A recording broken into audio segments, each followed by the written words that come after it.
Okay, so I know what you're thinking. What's with the cards? Oh no, could it be that Lyle's going through a magic phase? Well, abracadabra and presto, it's just a gambling addiction. You're safe. I'm not allowed to bet you. I asked. Cause I'm here to win big or lose it all, and I'm not counting cards. I'm counting the moments until my luck runs out. Holy shit. Okay, do exactly what you were just doing. I'm gonna try that again. I have become one with the wheel, slots, dice, and cards. I am like Yu-Gi-Oh! If Yu-Gi-Oh was a thrice divorced guy who wears shades indoors, read him in Wheat Boys. It feels like I've been at this table my whole life. I just call him Jack. I mean, to me, he's just my friend Jack. I don't have a problem. I have a gift. Go ahead and take a card. I don't even need to see it to know I won. Now put it back in the deck and shuffle it. What's wrong? There's nothing in my sleeves. I'm not even looking. Do it! I'm Lyle Rath, and this is Pregame Discharge, the only video game show that takes a gamble without caring if it pays off. FromSoft just announced an Elden Ring expansion called Shadow of the Erdtree. They showed diddly fucking notho other than a piece of concept art of a maiden in a field of ghosts riding towards a destroyed Erdtree. A maiden is a thing in Elden Ring, by the way, in case you don't play it. I don't talk like that. Hello, females and maidens. Nintendo did a Tendo's Tender Tickler, where Nintendo directly tells you that you're an adult baby. There was a new trailer for Zelda Tears of the Kingdom there. If you liked Breath of the Wild, it sure does look like more of it. Didn't you think it needed Banjo-Kazooie nuts and bolts cars? Am I excited? I mean, still yes. This just didn't move the needle on it, really. It's $70 now. That's maybe a discussion in and of itself. They didn't delay it. That's something. I was kind of expecting him to wheel out the I'm sorry guy that bows to you, but looks like we're still on for May. But you don't give a fuck about that. What you care about is Samba de Amigo is back. That's right. Go ahead and appropriate. Everyone's doing it. This is a shake stuff game. Pikmin 4 had some actual gameplay this time and showed us some new Pikmin, a dog'em, some enemies, and a visibly greasy protagonist. Dude, wash your hair. The sight of ya. Speaking of not showering, if you want to be an anime Desu detective, I got 3 options for you. First off, Master Detective Archives Raincode got another trailer showing off how some of the mechanics work. If you're one of them Dehncke rumplers, you're probably already on board with this one. Next, we got Deca Police, a stylish little game where you're a digital cop in a digital realm. You are in a video game, but also your character is, and he uses his digital pig powers to magically arrest some old guy. And last but not least, a new Professor Layton game got announced called Professor Layton and the New World of Steam. Trailer didn't really show anything. It just zoomed in on Professor Layton's face and then he said, I'll get you. They're making a new Ghost Trick, or maybe a remake of Ghost Trick. Look, all I know is they showed a guy on the floor with his ass up, and Phil immediately blurted out, oh, it's Ghost Trick. So it's got the iconic Ghost Trick ass up scene, and really, what more could you ask for? The Big Tendo took a squat and hot plopped out a football-sized Metroid Prime remaster that you can get right now. It has substantially more effort put into it than just, upscale it, bada bing, bada boink. It looks like something made in this generation, and you can play it with twin stick controls like a modern first-person shooter now that we're off the little GameCube clit stick. That's what the C stands for, by the way. Miyamoto said so himself. The other buttons were to help you with the alphabet because you were supposed to... You know what, this isn't about how you let Miyamoto down. This is about video games. It controls better. Have you ever been playing Bayonetta and thought, I sure do like this dominatrix stripper mommy character, but it would be great if she was a child? Well, then to jail with you. Go on then. Nevertheless, they're making that game for some reason, and there's a new trailer for it. If you're a Nintendo, goddammit, fine, subscriber, they just added a bunch of Game Boy and Game Boy Advance games to the Switch with more coming. In case it was before your time, Game Boy Advance fucking rocks, by the way. There was like this whole period of time where everybody was trying to figure out 3D and they thought 2D stuff was just obsolete. Like, nobody was doing it as a style choice yet. So, like, anything 2D in that era pretty much ended up on Game Boy Advance. It was basically Super Nintendo 2. We also got new trailers for Advance Wars, Sea of Stars, Omega Strikers, that Mickey Mouse platformer, Harmony, The Fall of Reverie, the Fashion Dreamer. I know we got one Fashion Dreamer fan out there. Probably worth mentioning that the new Kirby and Octopath Traveler 2 both got trailers, although both of those games just came out. Fire Emblem Engage, Xenoblade Chronicles, Splatoon 3, Dead Cells, and Mario Kart all showed off some of their DLC. There's Switch ports of We Love Katamari and the first 3 Erdtree and Odyssey games, and of course it wouldn't be a Nintendo Direct without at least one farming sim,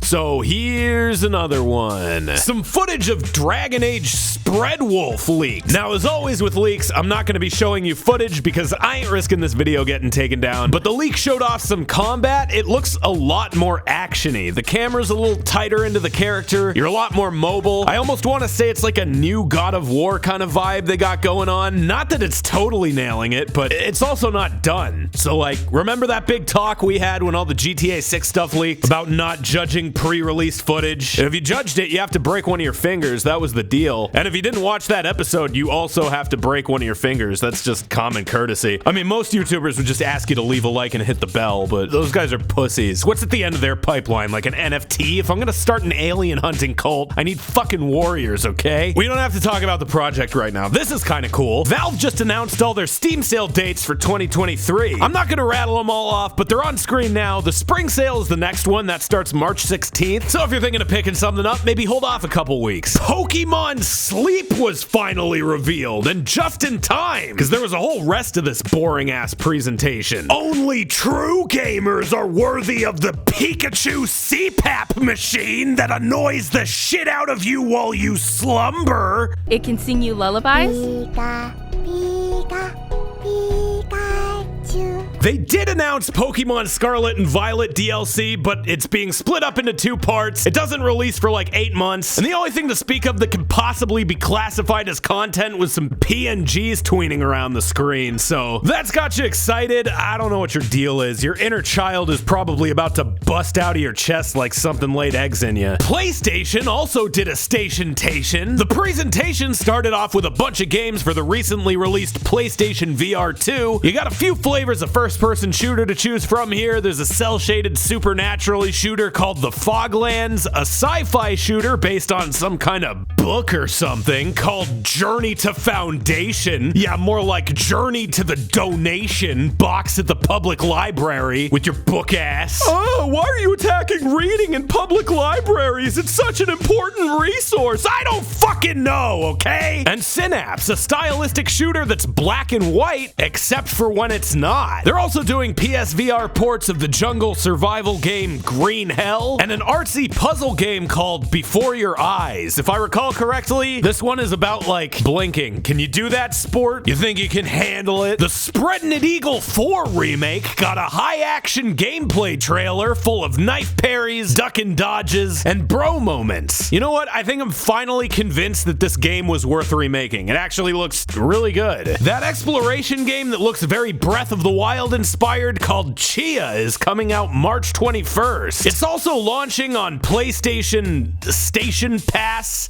or whatever the hell it's called, so that might be a good opportunity for people to try it out. Personally, I've never clicked with a quote-unquote cozy game. Maybe it's because I haven't found the right one. Maybe it's because all my recreational activities have to be an outlet for the endless pool of unyielding, screaming rage inside me. In either case, for people like me at least, I think these kind of games are good fits for subscription services where you can just kind of say, fuck it, why not? We got to see some more Street Fighter 6 characters. The newcomer Lily, along with old favorites Cammy and Zangief, all got trailers, and this game is just looking really fucking nice. Can I say that? I know this is a place of work, but I'm just trying to be friendly here. If you're a furry and also into high school melodrama, Goodbye Volcano High has a big slimy look for you into the whiny world of teenage dinosaurs who want to squeeze in one more moping sesh before a meteor hits them and does the world a favor. Everyone else can rest easy knowing that these characters are canonically goo that goes into cars now. Baldur's Gate 3 got a trailer. This one has kind of shot up to being one of my most anticipated games. It's by the Divinity Original Sin developers, and it looks like it's got a little more going on in the presentation department, which it's D&D. To enjoy it, you gotta kind of let yourself get immersed, and that's a lot easier when the camera isn't situated 50 feet above the top of your character's head. I think, at least. It's in early access right now, and it's going to be coming to the PS5 the same time as its PC launch. Apparently,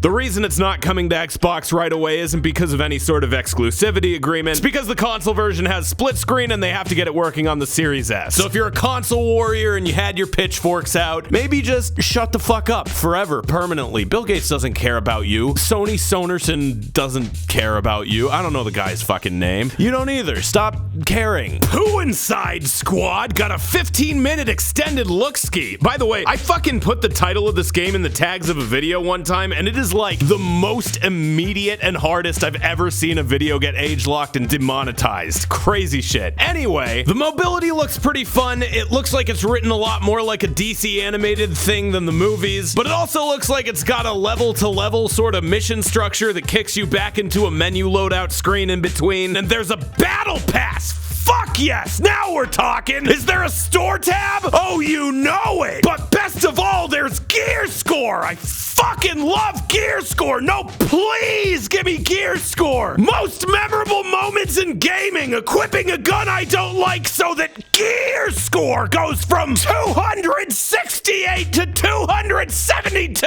It's right up there with Aerith dying! Fuck! I love numbers incrementally increasing to no discernible effect! Put it in everything! You know what? To the credit of the discourse, it seems like gamers are finally catching... Fuck me. You're little. It seems like gamers are finally catching on that this model is not really indicative of any meaningful RPG-style progression, so much as it's worthless padding meant to keep you in a hamster wheel long after you've stopped having fun. Is this a good time to mention the Destiny expansion got a trailer? You know, speaking of live service shit garbage ruining fucking everything it's in, turns out it can even get games it's not in, too. The original Angry Birds is being vaporized from app stores because of, quote, the game's impact on our wider games portfolio. In other words, we made this one before we knew what we could get away with, so you stupid kids are still playing it instead of our newer, more psychologically manipulative microtransaction bleed buckets. Yeah, classy. EA Motive is working on a new Iron Man game. This is potentially exciting. Motive is the team behind the recent Dead Space remake, which was pretty damn good. And Iron Man is a character that would actually be fun as fuck to play as if it was done right. God, remember Anthem? You know what? That's not fair. I'm on a kick right now. It's kind of weird there hasn't been one yet. They announced Mortal Kombat 12. Or more accurately, some executive guy just muttered it in a public investor call thing. And there's lots more to come, including the highly anticipated Mortal Kombat 12. I don't think anyone was sitting here thinking 11 was going to be the last one, so is this really news? Is it boring news? Let's move on. The next-gen edition of The Witcher 3 accidentally added a bunch of vaginas to the game. Yeah, that's right. It's Vaginagate. And like any good vaginologist, I'm here to get to the bottom of it, where the hole is. So how did this happen? Well, in making the HD remaster, CD Projekt Red contacted and compensated a bunch of people who had made graphics mods for the game. One of these was a mod called HD Monsters Reworked, and herein lie the vaginas. Now, from here we have to jump to the creator of a different mod, Vaginas for Everyone, which added big juicy vagoobers to all the female NPCs in the game, including the monsters. Now, this absolute artist was apparently contacted by the creator of HD Monsters Reworked about using the vaginated beasts as a base, a request to which the Michelangelo of virtual vaginas never responded to. He actually didn't even see the message until recently, presumably after playing the remaster and going, hey, wait a minute, I recognize her. He did go on to clarify that he wouldn't have cared about passing the vaginal torch anyway, which is good, because upon not receiving a response, the HD monster modder went rogue and brought vagools and vagoblins upon the masses. And that's how we got here. The little elves at Project Red are hard at work removing the vaginas or rebarbifying the monsters as we speak, so to seek them once more would be a fool's errand. Still, this is a landmark moment in gaming that you can say you were here for. Anyway, here are the game releases for the month. I'm Lyle Rath, and this has been Pregame Discharge. Come back every time to accrue recurring slime. Trade in 58 slime coins for daily sludge bonuses. And subscribe to the Goo Pass to receive limited time items. Isn't this fun? Aren't we having fun?